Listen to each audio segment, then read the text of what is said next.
Now, I've drawborn. I have done the drawbores. I don't know what is the correct way to say that. On all the legs and rails, and it's time to sort out the joints for the top. Firstly, the underside of the top needs to be leveled a little bit. I've got, basically, because of the way that I put because of the wood is wood, and one piece had an ever so slight bow that way, one had a slight bow that way, so effectively I've got a millimetre high ledge there.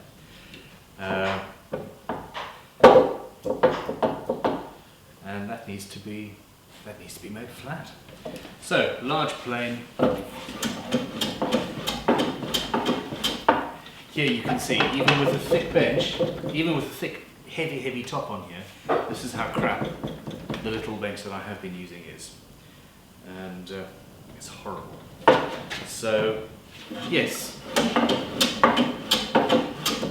Cut on the diagonal across, and I'm going to lose some weight doing this, I suspect.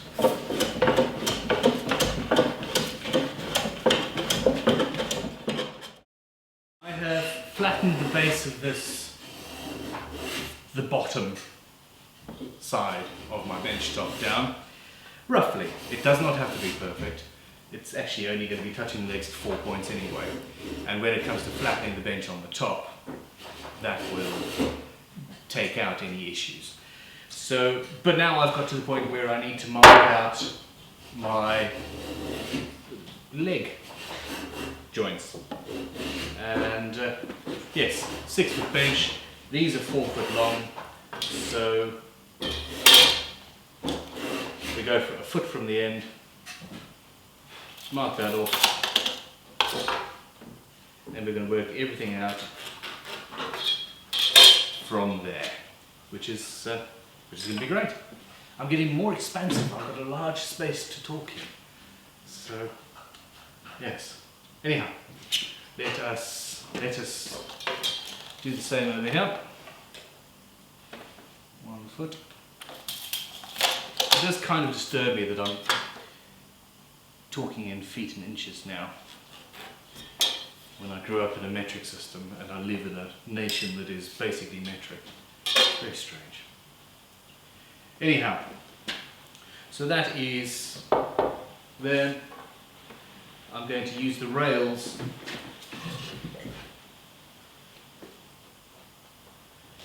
there, and that's just in case something has changed while I've been making them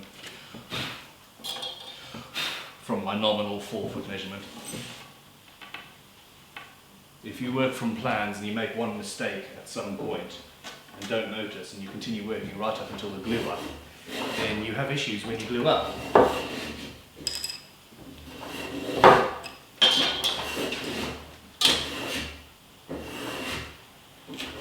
Okay, close up. So I've got where the inside edge of that joint is, and this is my leg.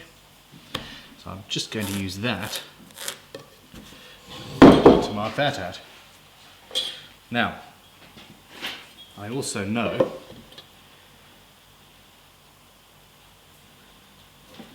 you see, I said that. I said I know how deep that cut is. And to be honest, I didn't. And this is why you need to measure every single one individually. Because in the manufacturing process, things do change. What I'm going to do is do each leg individually. And that's the wrong leg for this joint. So, I shall see you in a minute. Since I'm talking about being absolutely certain about where all my mortises, etc. are, I've drawn them out, obviously, based on these 2 legs. And these are the legs that are going there. And I want to make sure they're the right distance apart, as marked. So you just double check it by doing that. And that is lovely. I'm turning into a furniture maker, and I'm rather enjoying this. I'm going to go and check the other two legs now. Obviously, I'm not going to be able to get this onto a pillar drill, but I do need to remove the waste in my mortise. I still have to think about what it's called. Now, I'm a bit of a tool whore. I like tools, I like old tools. And this beautiful old Wolf power drill happens to be, it's nice and slow and doesn't let my Forstner bits burn, basically. And it's fun to use, and it feels like I've got a ray gun. So, well, there we go. Let us drill. I need my holes to be about 40 mil deep when I finish. That's 15 deep, the head of the drill bit itself. Oh, hello, I can see you. So basically I wanted to go down 2.5 or so on there, and we'll see what happens. So, here we go.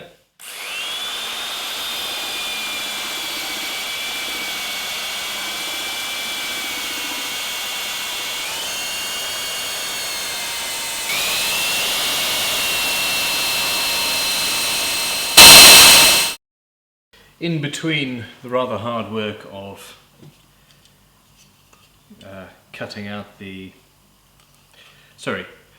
pre-drilling the cavities, I'm going to make my template. And yes, templates are rather useful, whether you're making guitars or benches, it turns out.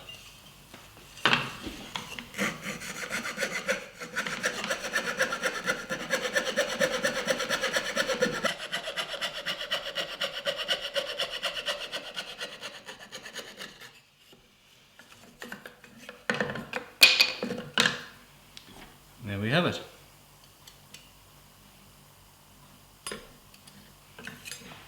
Well, almost.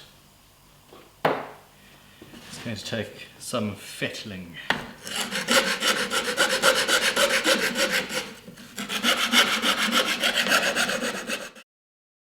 This is obviously the bottom of the bench.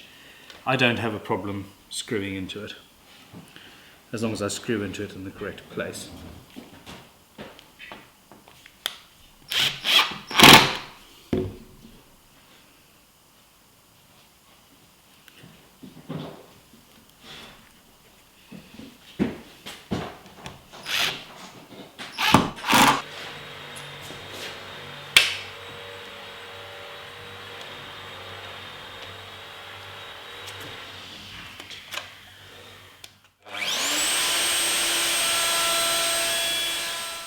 I am dusty. I am very dusty. That's roughly the right size, but it's got rectangular corners. Its corners are rounded off, so same as we did earlier. I'm going to use a chisel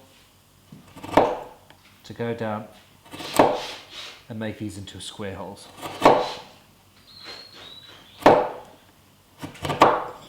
You can do it by hand like that, or if you want a lovely little mallet, and then from the other side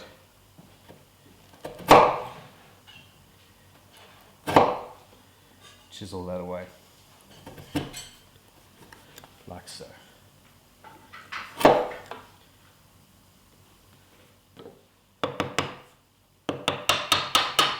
Mallets give you a surprisingly accurate amount of control.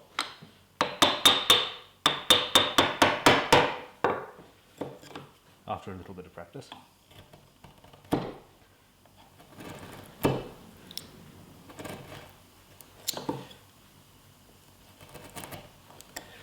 Rinse, repeat, ad infinitum. We will have a bench eventually.